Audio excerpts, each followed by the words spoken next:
Okay, here we will do mutual inductance of two coaxial coils.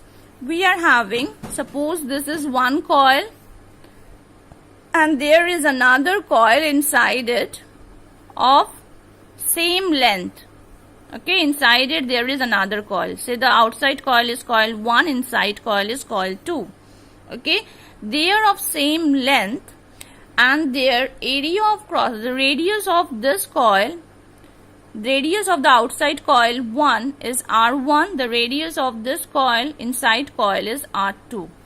One coil is inside the other. Okay, the primary coil is the outside coil and the secondary coil is wound on the primary. Okay, they are of same length, of different area of cross section because their radius are different. Okay, N1 is the number of turns of the primary, so that will be N1 by L. N2 is the number of turns of the secondary, that is N2 by L. Okay, so the magnetic flux inside the, or the magnetic field inside the solenoid 1, okay, that is the primary, B1 will be equal to mu naught N1, N1 I1, okay. So mu naught in the place of N1, okay, keep it N1 for the time being.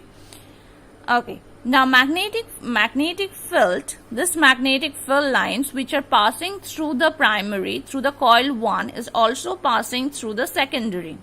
Okay, so magnetic field lines passing through the secondary will be mu naught N2 I1, okay, N1 I1, because these are the same magnetic field lines. The magnetic field lines which are passing through the primary is also passing through the secondary, because the secondary is inside the primary, so the magnetic field through the secondary is also mu naught N1 I1.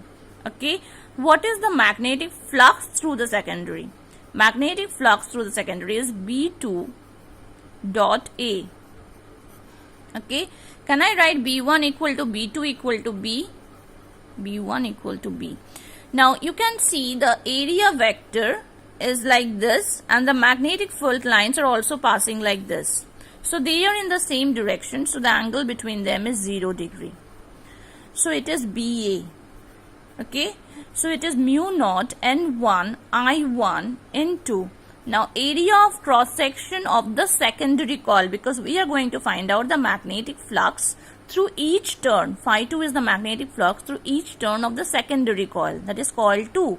So area of cross section of coil 2, so phi R2 square.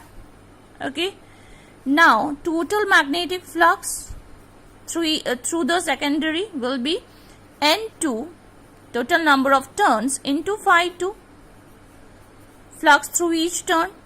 Phi 2 is the flux through each turn, N2 is the total number of turns. So this is the total magnetic flux through secondary, that is total number of magnetic flux linkages. So N2 into mu naught N1 I1 pi R2 square. What is N2? Can I write it N2 into L? N2 into L, okay, into mu naught N1 I1 pi R2 square. Okay, or can I write it mu naught N1 N2 pi R2 square L I1.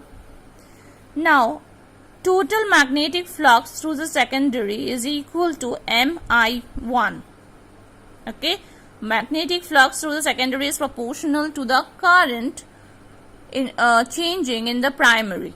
The magnetic flux through the secondary is proportional to the current changing in the primary. Okay, so proportionality sign is removed with the coefficient of mutual inductance. We have done this. So M equal to phi 2. Okay, in the place of, you don't have to do this, MI1.